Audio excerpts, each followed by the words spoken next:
putting us in our boxes there. It says a lot about what you think of us. I first want to say the same thing, which is to thanks to everybody for coming. Amazing to look out and see so many faces here. It's really incredible, and from all areas of my dad's life, which is really encouraging.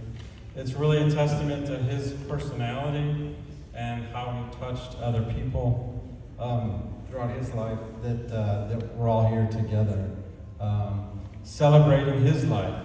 This really is a celebration. We talked on a number of occasions with my dad about what this would look like, and he just wanted everybody to get together and tell some stories like we're about to do, share a joke, maybe get something to eat, and just be there and be present for each other, which he was so good at.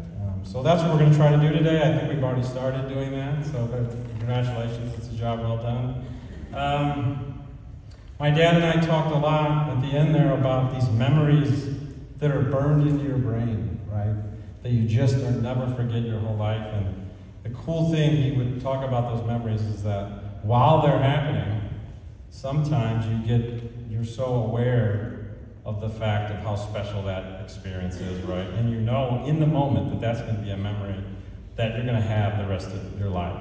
So I thought maybe I would try and share a few of those that I have about my dad.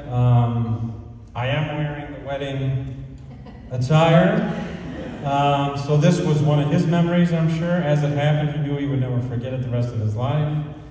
I don't know if you call this a dashiki or what. It's a wedding shirt.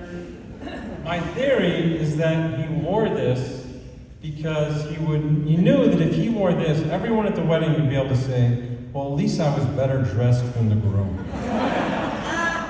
They all would be able to say, I look better than the groom at that wedding. I don't know why else you would wear this shirt.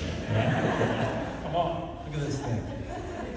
But it points to what we all, I think if you knew my dad for 5 minutes, or you knew him for 3 years, or you knew him his 53 years, or even longer, that he's the most unselfish person I've ever met in my life, right? He's just the definition of someone who's selfless.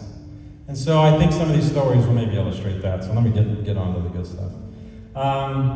When my brother and I were kids, and we were in like 3rd or 4th grade, and I was in class, and the teacher came to me and said, Jeremy, you gotta go to the office. And I'm like, what? They caught me again? But so I go to the office, and my parents are there. I thought we were gonna get in trouble.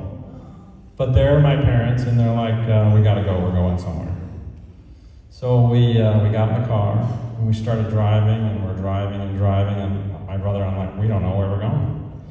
And it wasn't until we see we kept going, and we see the no lights signs in everybody's window, which meant we were going to Wrigley Field, right?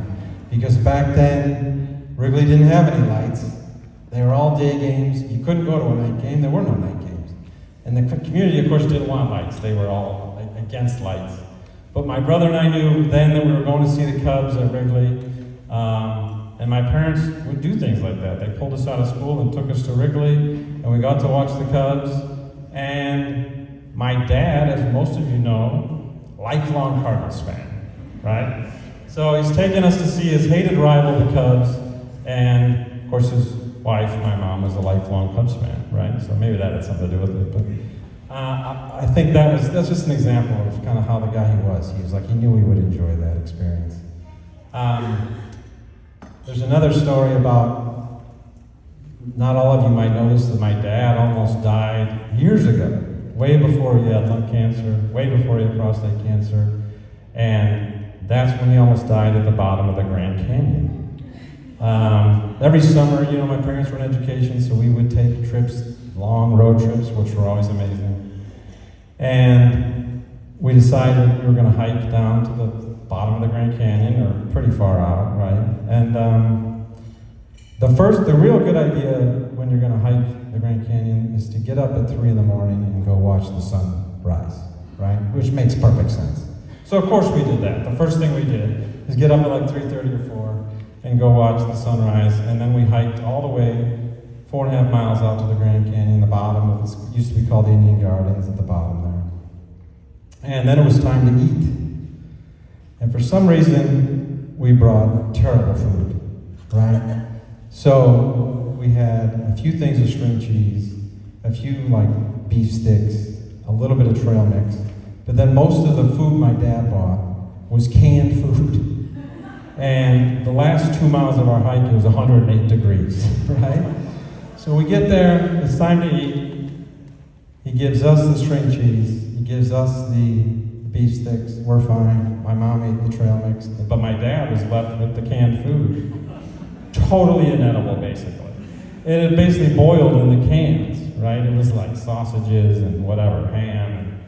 It was, he ate about 2 bites, and that was it, and that was all he could eat. So anyway, it was time to hike back out, and he's wrecked. He barely, we would go every mile and a half, there's a water station. He would just pass out, lay down on the ground. I would lay down, my mom would basically pass out. My brother running laps around this thing, just exploring, chasing animals, whatever the heck he was doing. We're dying. He's like, what is wrong with you guys, right? Anyway, we had a plan. My mom and I came up with a plan. What if Dad can't make it out of here? I think she was going to stay with him in some shady spot, and I was going to go get a park ranger, and we'll get the helicopter and get him out of there. But thankfully, he made it out, right? As we all know. So he didn't need the helicopter. We didn't need the plan. But again, absolutely a memory I knew that was burned into my brain. The last one I'll share real quick is, I started playing violin in like the 2nd grade, 3rd grade, something like that. And I was into it, which meant I practiced at home. And I was also terrible, right? As you can imagine. So it's just, Mary had a little lamb 14 times over and over again. Squeak, squeak, twinkle, twinkle, little star. Then I took up the clarinet in 6th grade again. I was into it. I thought I was like in a sport. I was competitive. So I practiced all the time. And again, I was terrible. Squeaky clarinet all day long in the house. I then moved on to the tenor sax. I didn't know what I was doing. I had no idea. Again, terrible. My dad that whole time, he never said a word. All he would ever say is, that's really sounding good. You are really starting to get it together. That practice is paying off. Whatever you do, keep practicing. Keep playing Mary Had a Little Lamb over and over again. And of course we had umpteen band concerts. I'm pretty sure my dad went to every one, although, maybe he missed 1 or 2. So there was this one band concert. We had just moved to Oswego here. And it was my first band concert in Oswego, and we had moved, and that was terrible for me, right? I left all my friends behind. I ended up picking up a couple of great friends, though, that are here with us. But we had the band concert, that was fine, and my dad took me home from the band concert. And we were just going home, I guess. And I, of course, started to get upset about that. And my dad was like, what's going on? And I said, well, we're not going to go get ice cream? And because that, of course, had been the routine back in Waukegan. Always went to get ice cream. He figured it out right away, and he said, well, of course we're going to get ice cream. And he turned the car around, and we went to this little ice cream shop in Oswego, and I had ice cream with my dad. And it kind of such a small thing, but it made all the difference for me, because it felt like not everything in that moment was going to change, because everything else changed. But after a band concert, you could still go get ice cream with Dad. So it was a small thing, but just another amazing example of how selfless he was and how he did that for me. He was just so present for us all the time. So those are a few stories that I think paint his picture as such a selfless, unselfish person, but they also, for me, speak to what an amazing father he was, right, for the 52 years of my life. And with perspective of being a father myself now, it's just very obvious. I'm just so grateful and feel the immense privilege that I had, that my brother and I had, of having him as our father. And the role model he created for us is just, AI couldn't write it any better than the role model he was. At the end of his life, he talked a lot about how lucky he was and how grateful he was for the life he had led. That was just an amazing perspective to hear from him, having gone through all that he did, especially in the last 4 years, that he just felt lucky and he felt gratitude for the amazing life he'd had and the things he had been able to do. But I realized right then that, I was the lucky one, right? I mean, I couldn't believe he had that perspective. It's still incredible to me, but I feel like I was more lucky than him when realizing that I got to have him as a father for 53 years. I mean, it's just, you just don't get that in a life, right? A lot of people never get to have that, and we got it and all of it for 52 years, and that was unbelievable. One last selfless act from my dad is that at the very end, he decided to give his body back to the earth. And so as we celebrate him today and enjoy all that, he sits in his own private little compost bin where he's being turned back to soil. Right now, they're almost done. They did update me the other day. And we get some of that soil back, and we'll do what we want with it, right? Plant something or put a garden in. But the cooler thing is that all the rest of that soil, which I guess it makes a lot of soil, gets donated to a forest reclamation project, which happens to be up in the Pacific Northwest.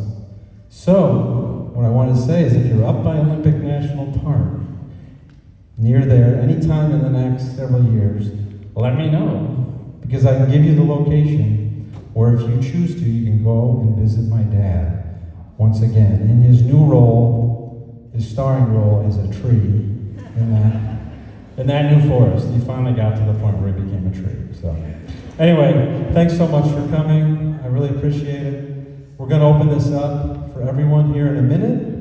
After, you have to listen to my brother. I think that should be pretty good. So, thanks again. If you don't want to, go ahead. Thank you very much.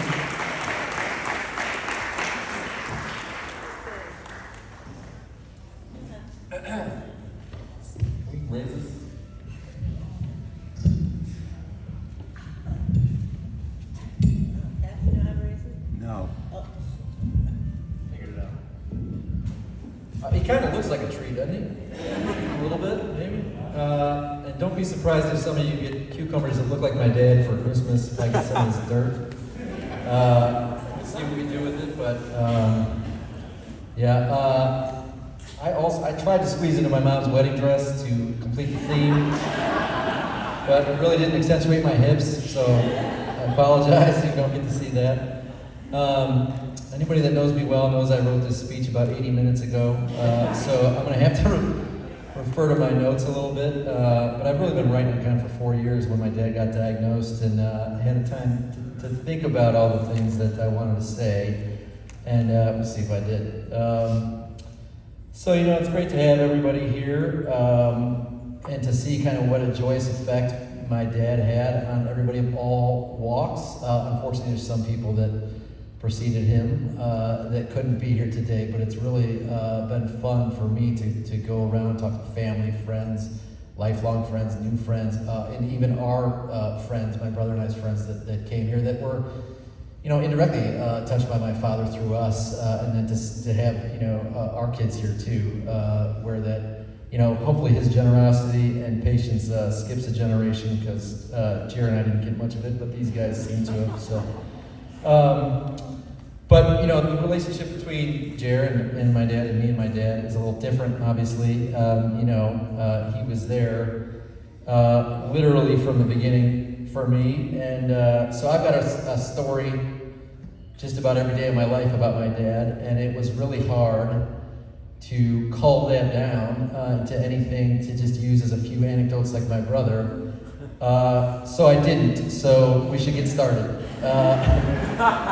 So day one, right? I begin my terrifying journey from that warm liquid oasis I found myself in through the birth canal, which who designed that thing? And I come into the world just terrified, crying, scared. I remember this vividly. And I gather my wits and I open my eyes finally for the first time, and I see this bearded half man, half beast in front of you. He had a beard at the time. And I catch his eye, and that's when I knew, my life would now be different and better. And he looked down on me with those tender eyes and he said, well, now I've got 3 things to be proud of. And I didn't know what any of those words meant, and unfortunately I didn't have words of my own, so I couldn't ask him what the other 2 were. I assume he meant my mother and my brother, but could have been a putty maid or a recipe for lasagna, I really don't know. And I remember too, though, that after he said that, I had 2 thoughts that I remember just striking in my head. The first one is that I knew innately that this guy was someone I shouldn't let go of, and I really didn't for the next 48 years of my life. And then the second thought was, this guy really shouldn't be ending sentences with a preposition. I didn't know what that was, but I knew it was grammatically incorrect, so I was like, what was that? So that's day 1, okay? And then day 2, right? I'm in the crib, and I'm sitting there going, what is this? I'll spare you some of it. I'll leap forward a little bit. Over the next several decades, really, my dad filled a lot of roles in my life. He stayed home with me when I was a baby, that some of you may know. He got a starring role on Donahue, an episode of Donahue because of me. So his budding TV career never really took off, but he was my soccer coach, traveling soccer coach for 6 years. There were a lot of fun times. I was kind of a punk sometimes, so that was interesting to go through that with him. But he was always, great with me and other kids on those teams, and those are very cherished memories for me. He nurtured me through some difficult high school and college years. He feigned support for me when I decided to go to law school, which I'm sure was tough because he already had 1 lawyer in the family. He officiated my wedding, literally married me to my beautiful wife, Jamie. And then he babysat my kids so I could go to a bunch of shows and act like a kid myself. And beyond that, he was also, my therapist, my confidant, my golf buddy, my crossword partner, often my concert companion. And he taught me so many things along the way, including pinochle, which has really come in handy because there's like 4 people in the world under 65 know how to play that game. So it's a great party trick. But through all those lessons, as has been hit on by my brother and my mom, there's kind of 2 things that came to mind to me of what defined my dad, and they were compassion and humor. And I think he was blessed with those in abundance, and I think he shared them in abundance, and I think that's why we're all here today. And about the humor, he always loved a good joke about as much as he loved a bad one. He was one not shy of picking all the fruit off the comedy tree, and even the ones on the ground that were a little rotten. But I think it was because he knew that laughter really was often the best medicine. And a great unifier. It's a good comfort mechanism for most of us, and it's a good icebreaker. And I think he carried that with him, along with the compassion, up until the very last days, when his body was failing him, and laughter was really the only medicine. That and the morphine, obviously, but even up to that kind of brings me to the last stages of his life, where I was able to spend time with him, and it was, of course, very sad and tragic, but also very, as we've been telling people, we were grateful, and he was grateful, and he really led the charge on that and allowed us to celebrate that time instead of just mourning it or being upset that if he felt like he was getting robbed of some years with us and our kids. And so we're sitting there. I remember I sat on the edge of his hospice bed, literally his deathbed, when he was at home, and we're alone in the room, and it was very quiet, and my mom and brother were out. We were all there, but they were out in the living room. It was just me and my dad, and we had a nice little chat. And I said, he was about to take a nap, and I just said, I love you, man. Have a nice sleep. And he said, I hope so. And then we were listening to his favorite jazz composition, this Concierto de Aranjuez by Jim Hall, and it's this long piece of music that's very beautiful, and it was just a really touching moment, and it was beautiful, and it was just peaceful, and just such a wonderful way for him to just shuffle off this mortal coil kind of into that abyss into which we all eventually go. And then he slowly just kind of faded out, and it was beautiful. And then like 10 minutes later, he regained his strength and woke up and just kind of ruined my entire poetic moment of his death. And then he hung on for 2 more days, and it was kind of miserable thereafter. But that's life, it's unpredictable, it's really messy, it's also beautiful and tragic, but I know it's not operating on my timeline. That kind of reminded me of that, and it's not operating on your timeline, and it certainly wasn't operating on his timeline. But in times like that, I try to remind myself to take advantage of what we have and really live, to the fullest and improve the lives of those around us. And I don't remember that often enough, and a lot of times I get caught up on stuff that doesn't matter, even though I know it doesn't matter. And he didn't, I feel like. I feel like he was able to cut through some of that and really get to the essence of people, and that's why he liked being around so many people and being a school psychologist and a CASA volunteer and really helping the lives of those that he was able to help. And so like now, without him, it's been tough, but I listened often when I'm getting caught up in my own trivialities to this Concierto de Aranjuez, usually on vinyl because I'm that asshole, right? But I'll listen to it at home. I bought it, and I'll save you honestly from the rest of the album, which is like most jazz, just completely unlistenable trash. But this song is great, and it's really this beautiful 19-minute thing, and I just really reminds me of my dad and kind of brings me at ease in a way that he always did. And so part of me thinks that I never heard of this song before he's on his deathbed, and we talk music all the time.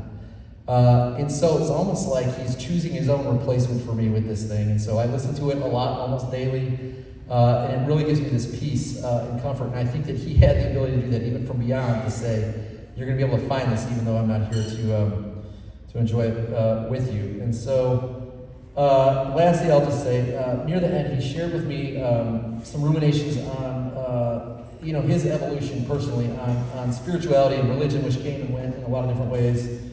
And I'll spare you from the bulk of that, but he did say in this letter, the essence was that he said, "For me, there's great comfort, value, and peace in embracing the unknown. I think it was Gertrude Stein who famously wrote, 'There is no answer, there never was an answer, there ain't going to be an answer, that's the answer.'"